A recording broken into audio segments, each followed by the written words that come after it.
सेवक होते हुए अपने घर के लिए मैया स्वयं दधि मंथन कर रही है। कथा क्या कह रही है? कथा ये कह रही है कि आपके घर में खूब धन बढ़े तो पोंछा वाली लगाओ और कपड़े धोने वाली लगाओ, लेकिन अपने बालकों के लिए भोजन और पति के लिए भोजन, रसोई की सारी जिम्मेदारी अपने हाथ में रखोगी तो ही आप अन्नपूर्णा हो। और रोटी की और व्यवस्था तुमने छोड़ दी है तो तुम अन्नपूर्णा नहीं हो। ये अपने हाथ से अलग स्वाद है। माँ भोजन कराती है उसका अलग स्वाद है, बहन भोजन कराती है उसका अलग स्वाद है, और पत्नी भोजन कराती है उसका अलग स्वाद है। कारण माँ जब पुत्र को भोजन कराती है तो वह स्वाद नहीं देखती, वह ये देखती है कि मेरा पुत्र बलवान कैसे होगा। वो सब्जी में इतना घी डाल देती है कि सब्जी का टेस्ट ही बदल जाता है। अरे खा ले सब अच्छा है। पढ़ी लिखी माता भी 2 तक गिनती नहीं जानती।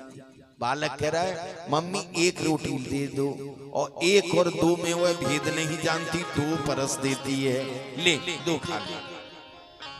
तो माता जो भोजन कराती है वो बलवर्धक होता है, और बहन जो भोजन कराती है वह राजसी भोजन होता है।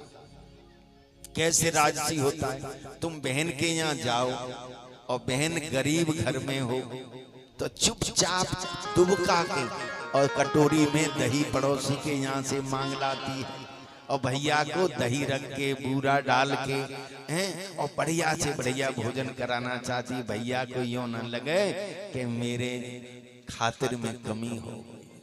जो उसके यहाँ नहीं होता उसको बेचारी मांग के पूरा करती है, उसका भोजन राजसी होता है। और पत्नी कैसा भोजन कराती? आहा, पत्नी भोजन जो बनाती है, तुम्हारी अम्मा पे बनानी आवे जे डिश, तुम्हारी बहन पे बनानी आवे जे डिश, अब बढ़िया उसमें छौंक लगा के गरम मसाला लगा के चटकुले देता हुआ ऐसा चाहे पति आज ही बीमार हो जाए, पर भोजन ऐसा हो कि ऐसा भोजन पहले कभी नहीं खाया। पत्नियां ऐसा भोजन बनाती हैं जिसमें ये दर्शाती हैं कि पाक विद्या में मैं ही श्रेष्ठ हूं, न तुम्हारी बहन बनाना जाने और न तुम्हारी मम्मी बनाना जाने। अलग अलग भोजन है। तो मैया अपने घर के काम स्वयं अपने हाथ